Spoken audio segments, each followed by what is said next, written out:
अस्सलाम वालेकुम नाज़रीन, मैं मोहम्मद जावेद हूं। जैसा कि आप जानते हैं कि हमारा प्रोग्राम था आज की जो अपडेट है। आज की अपडेट में एक बेहतरीन खबर लेकर आपके सामने मैं और मेरे साथी सीजेटी चैनल के चेयरमैन सुभान साहब जो है ना हमारे साथ मौजूद है। हम सबसे पहले सुभान भाई, मैं आपसे एक बात करना चाहूंगा। उत्तर प्रदेश मदरसा बोर्ड के ताल्लुक से सुप्रीम कोर्ट का एक जो है ना ऑर्डर आया, इस फैसले को आप जो है ना कैसा देखते हैं और इसको मैं जानना चाहूंगा आपका रद्द-ए-अमल क्या है। सबसे पहले तो मैं हमारे जो देखने वाले नाज़रीन हैं उनसे अदबन ख्वाहिश और गुजारिश करूंगा कि हमारे इस चैनल को सब्सक्राइब करें, लाइक करें, शेयर करें और कमेंट में जाकर आपको इस प्रोग्राम कैसा दिख रहा है उसके ऊपर जरूर अपनी राय दें।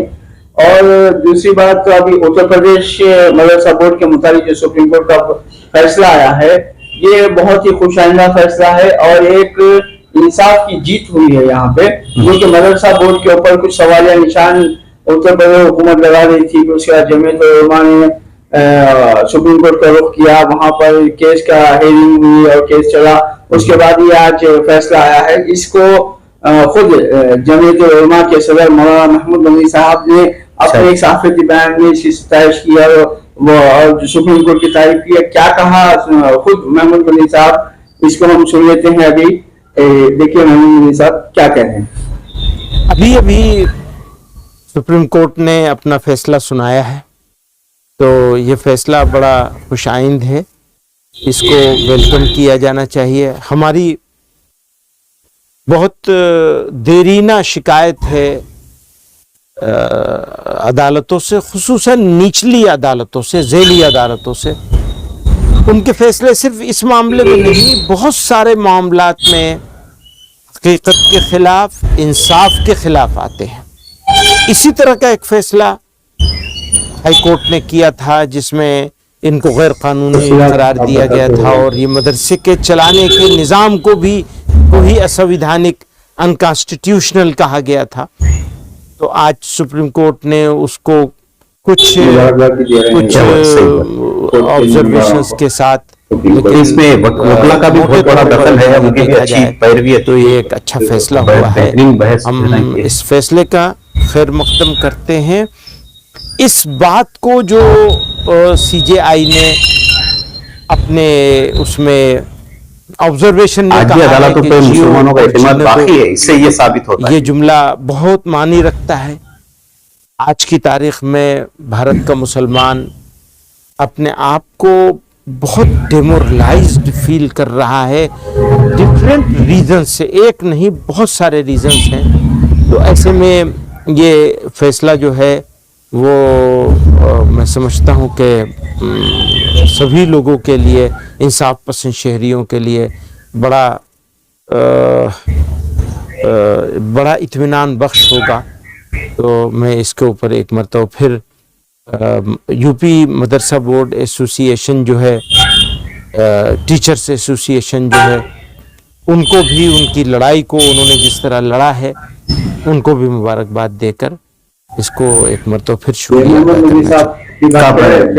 तो इन्होंने अपने बयान में साफ ये कहा है कि ये एक मुसलमानों की जीत है और मदरसे के अंदर जो पढ़ने वाले बच्चे हैं उनकी तहफ़्फ़ुज़ के लिए एक सुप्रीम कोर्ट का बेहतरीन इक़दाम है। और ये जो फैसला आया है, ये इससे जो अदालतों पे जो मुसलमानों का भरोसा था उसमें और तक़वियत मिली है और मुसलमान एतमाद बहाल हुआ है।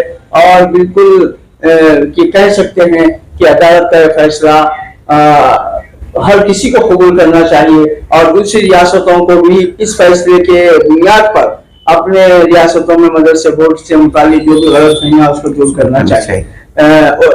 दूसरी बात यह है कि कल जो जमीयत उलमा का जो इजलास हुआ था, तारीखी साज इजलास, उसी की ताल्लुक से मैं आपसे सवाल करूंगा।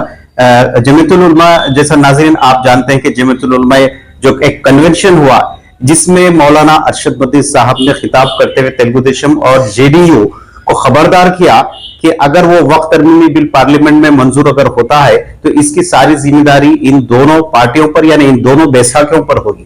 तो मरकजी हुकूमत के जो मजहबी उमूर में मुदाखलत ना करने की उन्होंने मरकज से भी ख्वाहिश की, तो इससे आपका मैं रद्द-ए-अमल जाहिर करना, इससे क्या असर होगा? अरशद बद्री साहब और जमीयत उलमा एक बासठ जमात है और अब की नहीं है, ये आजादी के जमाने की जमात है। जैसा कि आप लोगों के आजादी से पहले से 1857 से पहले से है। और आजादी के वक्त जब आजादी की मुहिम छिड़ी और जब आजादी के मुजाहिद आजादी जो थे गांधी जी है, इन्होंने जो भी है उनके साथ मिलकर ये जमीयत उलमा ने आवाज लगाई थी आजादी के लिए और इन्होंने अपने हजारों उलमा किराम को शहादत तक के मुकाम तक इनको पहुंचाया। तो जमीयत उलमा की एक तारीख रही है और जमीयत उलमा हमेशा आवाम के लिए जो अच्छा होता है उसके लिए बात करते हैं। वक्त तकमीम बिल के ऊपर भी एक कन्वेंशन हुआ जिसमें अरशद मंदी साहब ने तेलुगु देशम के नायब सदर को उसमें मदद किया था और वो खुद भी आए और उन्होंने आकर भी इस बिल की पुरजोर मजम्मत की है और चंद्रबाबू नायडू का बयान भी लोगों को सुना है कि चंद्रबाबू नायडू भी वक्त तकमीम बिल के खिलाफ है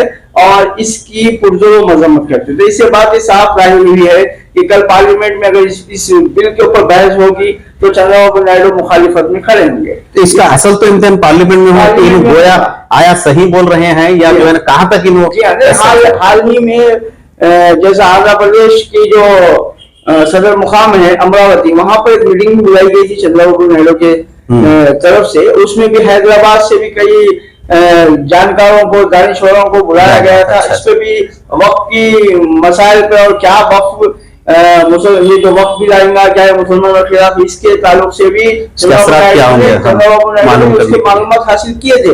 तो उसके बाद फिर ये कन्वेंशन में खुद तेलुगुदेशम पार्टी के नायब सदर का पहुंचना, इससे बात जाहिर है कि चंद्रबाबु नायडू इस बिल के मुखालिफत में है। असली तो पार्लियामेंट के अंदर देखने वाली बात है कौन कौन इसके क्योंकि क्या है जी ये वो वादा है क्या, लीडर का वादा है क्या, समझे आप ऐसा। और अरशद मंदी साहब ने अपनी तकरीर में ये भी कहा कि अनकरीब पटना में बहुत बड़ा जलसा किया जाएगा जहां पर बिहार के जो मुख्यमंत्री है नीतीश कुमार को मदद किया जाएगा। नीतीश कुमार के सामने इसकी बात की जाएगी तो वहां पे भी कभी इम्कान ये है कि नीतीश कुमार इस बिल की मुखालिफत करेंगे। नाज़रीन हमको यहीं पर दीजिए इजाजत, इंशाल्लाह आइंदा फिर किसी एक अहम मौजू के साथ मैं और मेरे साथी मोहम्मद जावेद साहब आपके सामने हाजिर होंगे। अस्सलाम वालेकुम व रहमतुल्लाहि व बरकातहू। अस्सलाम वालेकुम नाज़रीन।